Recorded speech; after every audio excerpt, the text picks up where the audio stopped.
Class earth तक के 1 to 8 तक के बच्चों को कहां से पढ़ा पाएंगे। स्कूल मजबूरन पूरे प्रदेश में मृत प्राय हो गया है।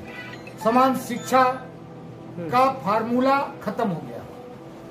Open admission and free education आज कहां गया। प्राइवेट विद्यालय का अधिग्रहण कर लेना चाहिए सरकार को, एकदम अधिग्रहण करना चाहिए। राष्ट्रीय मंच पर कहते हैं कि वो तो चुनावी जुमला था। इनको तो उसी दिन कालिक इनके चेहरे पर पोत लेना चाहिए था। राजनीति में कभी भी हम लोगों ने सुना नहीं था कि राजनीति का शीर्ष का व्यक्ति इस तरह की बात कहे, इतना बड़ा झूठ बोले। और हिंदू को मुसलमान में लड़ाना, मुसलमान को हिंदू से लड़ाना, बड़ी जाति को छोटी जाति से लड़ाना, अब मैंने जो ऊपर के लोग हैं उनको नीचे से लड़ाना, नीचे को ऊपर से लड़ाना, रामलला को दिखा करके हिंदू मुस्लिम का नाम लेके पूरे देश में सांप्रदायिक सद्भावना बिगाड़ दिए हैं। भूल गए अशफाकुल्लाह को, भूल गए बिस्मिल को, भूल गए अब्दुल हमीद को, भूल गए बहादुर शाह जफर को। दादा ब्राह्मण समाज के भी बहुत सारे लोग मंदिर के नाम पर दिग्भ्रमित हो गए हैं। वो अपनी ड्यूटी भूल गए हैं। जब अत्याचार जोर जुर्म की कहानी कहीं पैदा होती है तो ब्राह्मण का धर्म है कि उस अत्याचार जोर जुर्म के खिलाफ जनता के बीच में जाके जागृति पैदा करे। तो हमारे जाति बिरादरी के लोग भी बहुत सारी चीजें अपना परिचय दे दिया जाए। डॉक्टर रविंद्रनाथ द्विवेदी, अपना दल बलिहारी पार्टी का बौद्धिक मंच का मैं राष्ट्रीय अध्यक्ष हूँ। वोटरों के बीच में ऐसा संदेह है कि अपना दल 3 खंडों में विभक्त हो चुका है।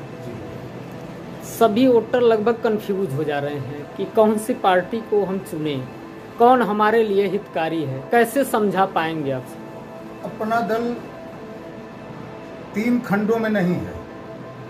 अपना दल वो है जिस अपना दल को 1995 में इंजीनियर बलिहारी पटेल जी ने स्थापना किया था। उन्होंने ही सोनेलाल जी को राष्ट्रीय अध्यक्ष बनाया था। सोनेलाल जी और उनका मिशन था, उन्होंने कुछ विचार रखे थे कि देश में अपना दल के क्या क्या के उद्देश्य होंगे। उस उद्देश्य में किसानों को, खेती करने वाले लोगों को, यह जब देश आज़ाद हुआ तो प्रथम बार जब झंडा फहरा है आज़ादी का, वहीं पर घोषणा हुई थी कि ये किसानों का देश है। किसानों के देश में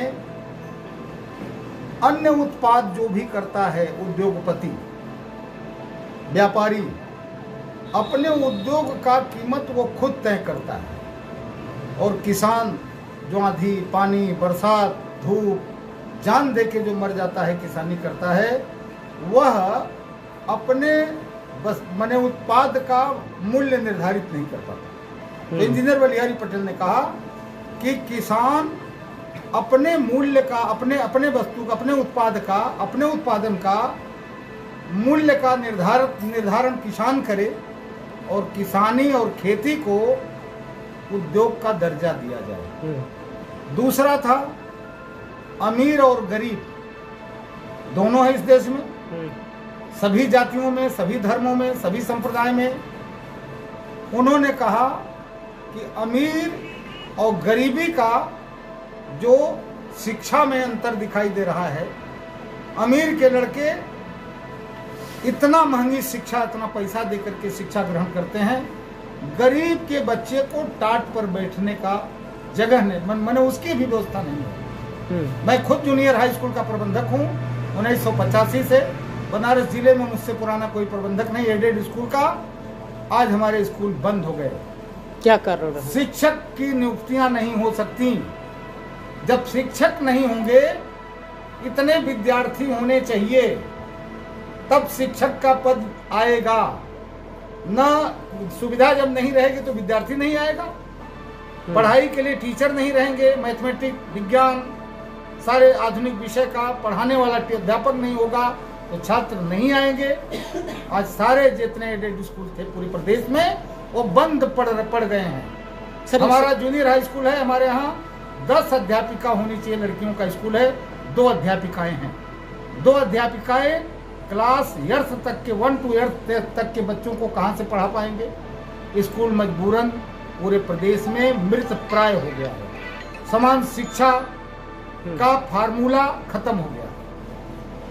और हम लोग जब देश आज़ाद हुआ था, हम लोग विद्यार्थी आज़ादी के बाद हम लोग विश्वविद्यालयों के छात्र नेता रहे हैं, नारा लगाते थे कि चले देश में गांधी लोहिया की अभिलाषा, चले देश में देसी भाषा, खुला दाखिला सस्ती शिक्षा, लोकतंत्र की यही परीक्षा, open admission and free education. आज कहाँ गया? आज कहाँ ओपन एडमिशन है? आज कहाँ फ्री शिक्षा है? तो जहाँ शिक्षा ठीक से नहीं, जो देश शिक्षा पर अगर ध्यान नहीं देगा वह देश तरक्की नहीं कर पाएगा। अच्छा, आपसे एक सवाल है इसी शिक्षा को लेकर के। एक तरफ प्राइवेट जितने भी विद्यालय हैं तेजी से फल फूल रहे हैं और दूसरी तरफ सरकारी विद्यालय जितने वही तो कह रहे हैं, स्तर गिरता जा रहा है। तो क्या प्राइवेट विद्यालय का अधिग्रहण कर लेना चाहिए सरकार को? एकदम अधिग्रहण करना चाहिए। उनके जाके देखिए उन स्कूलों में उनकी फीस कितनी है, कितना पैसे का पूंजीपतियों का स्कूल है, पूंजीपतियों के बच्चे जाते हैं, पूंजीपतियों के बच्चों को शिक्षा अच्छी दी जाती है, पूंजीपतियों के हाथ में शिक्षा के माध्यम से पैसा जाता है। गरीब इस देश में कहीं से पुष्पित और पल्लवित नहीं हो पा रहा है। क्या नई शिक्षा नीति जो आई है वह सुधार पाएगी इस व्यवस्था में? शिक्षा नीति में भाजपा के कुछ लोग हैं, भारतीय जनता पार्टी के, जो शिक्षा नीति को तोड़ मरोड़ के उनका जो कमेटी है पूरे देश में शिक्षा को मिटा दिया इन लोगों ने। और इस देश में संप्रदाय का जहर बो दिया, खेती कर दिया है पूरे देश में। हिंदू मुसलमान एक साथ बैठ नहीं सकता है। आप कौन बो दिया है?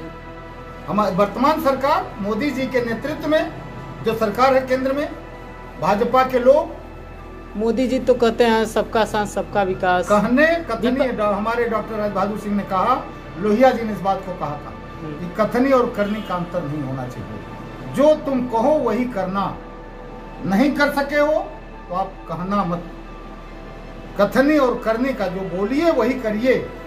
इस सरकार में ये लोग सारे लोग झूठे, ये कहेंगे कि 15 लाख देंगे विदेशों से काला धन मंगा करके, और जब देने की बात आएंगे तो यहाँ का सबसे बड़ा नेता अमित शाह और मोदी ये कहते हैं, राष्ट्रीय मंच पर कहते हैं कि वो तो चुनावी जुमला था।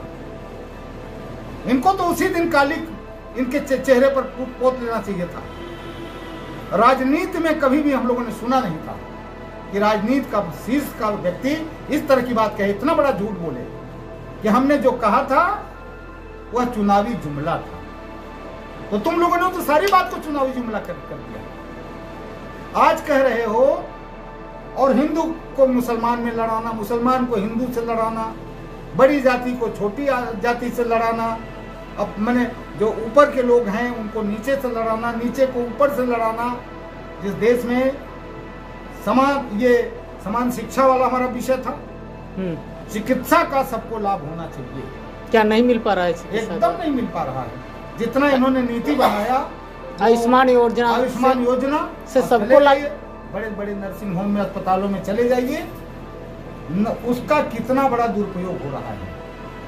वो देंगे, डॉक्टर साहब भी सामने बैठे हैं, डॉक्टर रमेश पटेल जी, ये भी ज्यादा जानते हैं सब चीजों को। 2000 की दवा अगर बनेगी तो कम से कम होगा तो कम से कम 20,000 का बिल बनेगा। आयुष्मान योजना 5 लाख साल भर नहीं 2 महीने में खत्म हो जा रहा है। चले जाइए आप अस्पतालों में देख लीजिए। ऐसा बिल कैसे क्यों बन रहा है? किसको लाभ दिया जा रहा है? फ्रॉड कर रहे हैं, फ्रॉड करके देश का पैसा लूट रहे हैं अस्पताल वाले लोग। आधुनिक चिकित्सा के नाम पर पूरा पैसा देश का लूट रहे हैं लोग। ये आयुष्मान योजना तो बना दिए, लेकिन इसका भी सारा पैसा इन्हीं के खाते में जा रहा है। आज सुप्रीम कोर्ट जो ऑर्डर किया पैसे के घोटाले के लिए, ये इनके खिलाफ अगर सच बोलना है, एक शेर है कि गर कोई सिकवा बलब हो, इनकी सरकार पर एक बात है, गर कोई सिकवा बलब हो, बलब माने लब पर, वोट पर, गर कोई सिकवा माने शिकायत, गर कोई सिकवा बलब हो काट लो इसकी जुबान, क्यों कोई सिकवा बलब है पूछता कोई नहीं। अभी संजय सिंह छूटे हैं, जमानत हुई है, कोई अपराध उन पे साबित नहीं हो पाया। सुप्रीम कोर्ट ने बाइज्जत उनको रिहा किया। 6 महीना जेल रहे वो, इस सरकार की नीति, इन सरकार की तानाशाही के चलते। 6 महीना उनके बाल बच्चों का क्या गुजरा होगा, उनके परिवार पर क्या गुजरा होगा, कौन वापस करेगा? एक सवाल इसी पर जी, क्या संजय सिंह का इतना दिन के बाद, गिरफ्तारी के बाद जी, बाइज्जत छूटे हैं, अभी मान लीजिए बेल पर आए हैं, क्या अगर संजय सिंह आरोपी नहीं बनाए गए, एक वो प्रतिनिधि हैं, जनप्रतिनिधि हैं, हाँ, तो अगर वो आरोप साबित नहीं हो पाता है तो इसके कारण इतने दिन जेल में हुए, तो जो भी नुकसान हुआ है जनता का, उसका भरपाई कैसे किया जाएगा और जिम्मेदार कौन होगा? जिम्मेदार और वर्तमान सरकार है सीधे सीधे। अभी एक घटना बांदा जेल में हुई है, कितनों बड़ा अपराधी हो, मुख्तार बहुत बड़ा अपराधी था, कोई दो राय नहीं है, लेकिन आपको क्या अधिकार था? आईसीयू में भेजा जा रहा है, स्पेशल केयर यूनिट में, और स्पेशल केयर यूनिट से अगर मरीज निकलता है, हम भी चिकित्सक हैं जी, तो जनरल वार्ड में जाएगा, सीधे जेल नहीं भेजा जाएगा। स्पेशल केयर यूनिट से निकाला गया, सीधे भेज दिया गया जेल, जेल के तन्हाई कमरे में, जिसमें कोई न नर्स जा सकती है, न कंपाउंडर जा सकता है। कभी भी इस तरह से स्पेशल केयर यूनिट से कोई मरीज, वो मरीज था, निकाल के मरीज को जेल भेजना, ये लोग, इन लोगों ने मानवीयता को एकदम खत्म कर दिया है। इनके अंदर, इनकी आंखों में माने वो शैतानी नजरें बन गई हैं इनकी आंखें। क्या लापरवाही सरकार की तरफ से या जेल सरकार? 100% सरकार इसकी जिम्मेदार है। लापरवाही सरकार की है, जिम्मेदारी सरकार की है। अस्पताल और जेल दोनों का मालिक सरकार है। अस्पताल में भी सरकार ने भेजा, अस्पताल में स्पेशल केयर यूनिट भी में भी सरकार ने उसका सुपरविजन किया, वहां से जेल भी सरकार ने ही भेजा है। पूरे घटना की जिम्मेदार सरकार है। परिवार वाले आरोप लगा रहे हैं, परिवार वाले आरोप लगावे न लगावे, मुख्तार अंसारी को जहर दिया गया है। अगर मुख्तार अंसारी ये कहते थे कि 10 दिन से, अच्छा सब प्रश्न आपने किया, बैठे हैं हमारे डॉक्टर साहब, सम्मानित चिकित्सक हैं ये, और ये मुस्लिम एरिया में इनका बहुत अच्छा रेपुटेशन है, बहुत अच्छी, बहुत सस्ते दर में ये दवा करते हैं। इतने लोकप्रिय हैं डॉक्टर रमेश पटेल जी कि पूरा जाते हैं तो इनको सवेरे से लेकर शाम तक मुस्लिम इलाके में बैठने की फुर्सत नहीं मिलती है, इतना लोकप्रिय है ये। अब क्या मैं ये बात, ये चिकित्सक 10 दिन से हमको पेशाब नहीं हो रहा है, वॉइस रिकॉर्ड है। मुख्तार ने कहा था अपने बेटे से, यूरिन कैथिएटर कब लगता है? पेशाब ब्लॉक हुआ तुरंत यूरिन कैथिएटर तुरंत लगा दिया जाता है, ताकि यूरिन हमारा निकल जाए, किडनी फेल न होने पावे। अगर यूरिन नहीं निकलेगा, सबसे बड़ा इन्फेक्शन किडनी को होगा। आप लोगों ने, इस सरकार ने एकदम क्रूएल तरीके से, मरीज के साथ ऐसा नहीं करना चाहिए। मरीज अपराधी ही क्यों न हो, आपकी लापरवाही से वो मरा, और उस लापरवाही के यहाँ नहीं तो आप भगवान राम का नाम लेते हो, ये सरकार लेती है। भगवान राम भी उनको माफ नहीं करेंगे। रामलला को लाए हैं, रामलला को लाए हैं, ये रामलला को लाएंगे। रामलला को दिखा करके हिंदू मुस्लिम का नाम लेके पूरे देश में सांप्रदायिक सद्भावना बिगाड़ दिए हैं। मुसलमान इस देश का भीतर से कंपित, सशंकित है, डरा हुआ है। और जब देश आजाद हुआ था, आजादी के समय जिन्ना साहब नहीं, मोहम्मद अली जिन्ना साहब ने पूरे हिंदुस्तान के अवाम में घूम घूम के मुसलमानों में कहा था, हे मुसलमान, तुम्हारा वतन पाकिस्तान है, चलो अपने वतन पाकिस्तान। यहाँ के मुसलमानों ने कह दिया, जो मुसलमान हमारे देश में है आज की तारीख में, इसी मुसलमानों ने कहा कि हम मर जाएंगे तो भी अपने वतन में मरेंगे, हमारा देश ये है। और आज तुम उसके चरित्र पर संदेह पैदा कर रहे हो। भूल गए अशफाकुल्लाह को, भूल गए बिस्मिल को, भूल गए अब्दुल हमीद को, भूल गए बहादुर शाह जफर को। तो ये बहुत ही गंदे विचार के लोग हैं भाजपा के लोग, जिनकी हुकूमत में संजोग से बैठ गए हैं, और हुकूमत में भी जो बैठे हैं वो नहीं बैठे हैं। विपक्ष के कुछ दलों के भ्रष्ट नेता लोगों ने ऐसी करनी कर डाली कि मजबूर होकर जनता ने इनको महिमा मंडित कर दिया। सच यही है। हमारा दल, अपना दल बलिहारी, चरित्र के विपक्ष का परिचय दे रहा है पूरे प्रदेश में, और यह दल चरित्र को ही लेके चलेगा, और राजनीतिक चरित्र की भी जागरूकता की जरूरत है। हमारा दल पूर्ण रूप से, हमारे यहाँ जितने भी लोग इस दल में हैं सभी लोग ईमानदार लोग हैं, राजनीतिक रूप से, सामाजिक रूप से। और एक कवि ने कहा था, इतना बड़ा अन्याय हो रहा है, इतना बड़ा तानाशाही हो रही है वर्तमान सरकार द्वारा, तो उसके खिलाफ चुप रहना भी यह अनर्थ हो जाएगा। कहा है कवि ने कि जो तटस्थ हैं समय करेगा उन्हें कभी ना माफ। अगर हम चुप हो जाएंगे तो समय हमें भी माफ नहीं करेगा।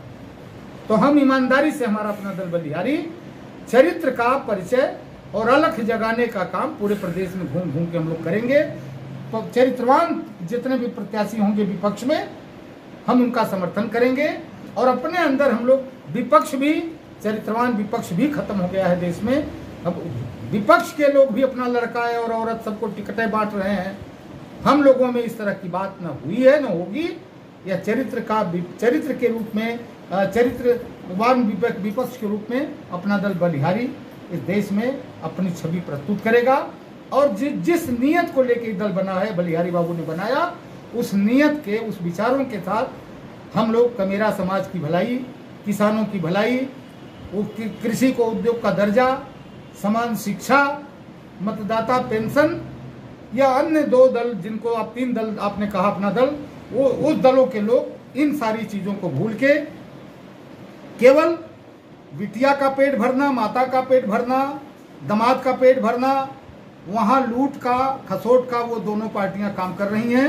यही एक दल है जो इंजीनियर बलिहारी पटेल के विचारों को लेकर के ईमानदारी से चल रहा है। किसानों की भलाई इसी दल से होनी है। अब इस देश में अपना दल के नाम पर यही एक दल रहेगा, इंजीनियर बलिहारी पटेल का बनाया हुआ अपना दल बलिहारी। सर, आपके जवाब से एक सवाल याद आ गया जी। आप एक पंडित जी हैं और पंडित जाति से आप आते हैं। आपने कहा कि उस जाति को निम्न जातियों से लड़ाया जा रहा है, तो हाँ है, क्या प्रमाण है कि आप आरोप लगा रहे हैं? पंडित का धर्म है सर्वे भवन्तु सुखिनः सर्वे सन्तु निरामयाः। पंडित का धर्म है, संस्कृत में कहा बोल रहा हूँ। हे भगवान, सभी लोगों को इस देश में, दुनिया में, हम तो दुनिया के लोगों की भलाई की बात करते हैं, जितने लोग हैं हर प्राणी यहाँ खुश रहे, स्वस्थ रहे। सर्वे भवन्तु सुखिनः सर्वे सन्तु निरामयाः सर्वे भद्राणि पश्यन्तु मा कश्चित् दुख भाग भवेत्। हे भगवान, सभी लोग स्वस्थ रहें, सभी लोग खुश रहें, और किसी को किसी तरह का दुख तकलीफ न होने पावे। ब्राह्मण का असली धर्म यही है, और हम ब्राह्मण के असली धर्म को प्रचार प्रसार अपना दल बलिहारी के मंच से कर रहे हैं। क्या ब्राह्मण इस समय अपने धर्म का पालन नहीं कर पा रहे हैं? आप कर रहे हैं, आरोप लगा रहे हैं। ब्राह्मण भी मंदिर के नाम पर दिग्भ्रमित हो गया है ज्यादा। ब्राह्मण समाज के भी बहुत सारे लोग मंदिर के नाम पर दिग्भ्रमित हो गए हैं। वो अपनी ड्यूटी भूल गए हैं। जब अत्याचार जोर जुर्म की कहानी कहीं पैदा होती है, तो ब्राह्मण का धर्म है कि उस अत्याचार जोर जुर्म के खिलाफ जनता के बीच में जाके जागृति पैदा करे। तो हमारे जाति बिरादरी के लोग भी बहुत सारी चीजें भूल गए हैं। लेकिन हम संस्कृत विश्वविद्यालय छात्र संघ के अध्यक्ष रहे 1972-73 में। देश का संस्कृत और उसका सबसे बड़ा विश्वविद्यालय है। हम मरते दम